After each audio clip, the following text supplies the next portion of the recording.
جو جانور صرف اپنے بچے کے دودھ کو پورا کر سکتے ہیں ان کا دودھ ان کے بچوں کے لیے ہی ہوتا ہے، لیکن جن جانوروں کا دودھ ان کے بچوں کی ضرورت سے زیادہ ہوتا ہے تو وہ انسانیت کے لیے اپنا دودھ بانٹتے ہیں اور اس کا دودھ اوروں کے لیے جائز اور حلال رکھا گیا ہے۔ بھینس کا دودھ، اونٹنی کا دودھ اس کے اپنے بچوں کی ضرورت سے زیادہ اللہ نے دیا ہوتا ہے تو وہ جانور بھی اوروں کو بانٹتا ہے، تو انسان کو اللہ نے اگر اس کی ضرورت سے زیادہ دیا تو وہ اگر نہ بانٹے تو وہ جانوروں سے بھی برا ہے، اس کو خیر بانٹنی چاہیے۔ طبیعت کے اندر بخل نہیں ہونا چاہیے، طبیعت کے اندر فیاضی، سخاوت ہونی چاہیے۔ اللہ کے محبوب علیہ السلام نے فرمایا سخی اللہ کے بھی قریب ہے، لوگوں کے بھی قریب ہے، جنت کے بھی قریب ہے، ہاں دوزخ سے دور ہے۔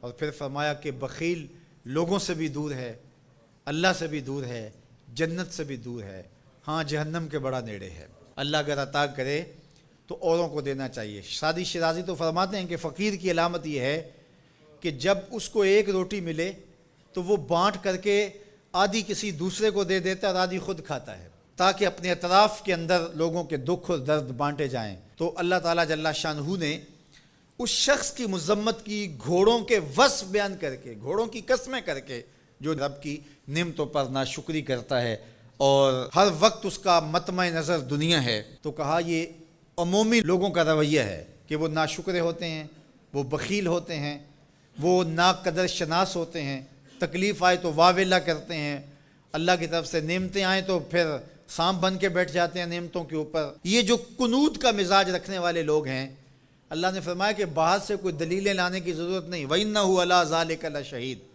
یہ ذرا اپنے اندر اتر کے دیکھیں اور ضمیر سے پوچھیں کہ کیا تم قنوط ہو یا نہیں ہو، تو جو قنوط ہو ضمیر بول کے کہے گا تم قنوط ہو۔ ذرا اپنے اندر اتر کر کے میں اور آپ دیکھیں کہیں ہم قنوط کے زمرے میں تو نہیں آتے۔ اللہ کی عطائیں، اللہ کی نعمتیں، اللہ کی کرم نوازیاں جو شام سویرے ہمارے اوپر ہیں، تو ہم کیا ان نعمتوں کا شکرانہ ادا کرتے ہیں؟ یہ تھوڑی سی تکلیفیں جو ہمیں پہنچتی ہیں ان تکلیفوں پر ہم شکوے کا لہجہ اختیار کیے رکھتے ہیں۔ وَإِنَّهُ لِحُبِّ الْخَيْرِ لَشَدِيدٌ، اور وہ خیر کی محبت میں بہت سخت ہے۔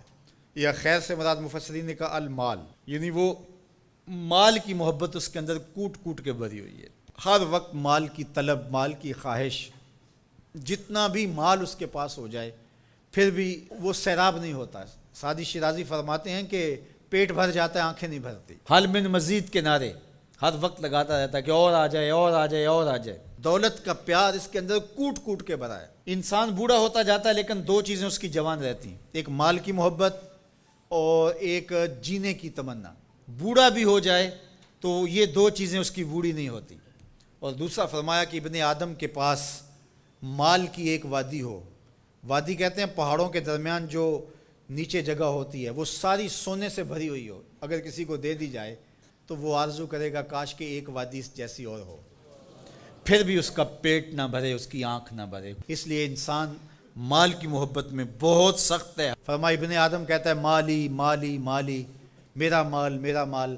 فرمایا اس کا مال وہ ہے جو اس نے کھایا اور ضائع کر دیا، پہنا اور پرانا کر دیا، یا اس نے جو آگے بھیج دیا۔ فرمایا باقی اس کا نہیں ہے، باقی وارثوں کا ہے، اور وہ کفن بھی میلا نہیں ہونے دیں گے، بانٹ لیں گے۔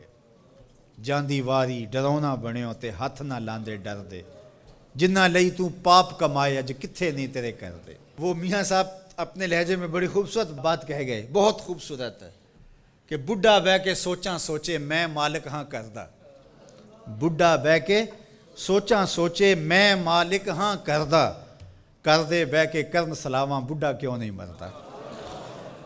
تو اپنی زندگی آگے بھیجو۔ حضور تشریف لائے گھر میں، سیدہ عائشہ رضی اللہ تعالیٰ عنہ موجود تھی تو ایک بکری ذبح کی گئی تھی، تو فرمایا کچھ ہے کھانے کے لیے؟ کہا حضور سب بانٹ دیا ہے، ایک دستی باقی بچی ہے۔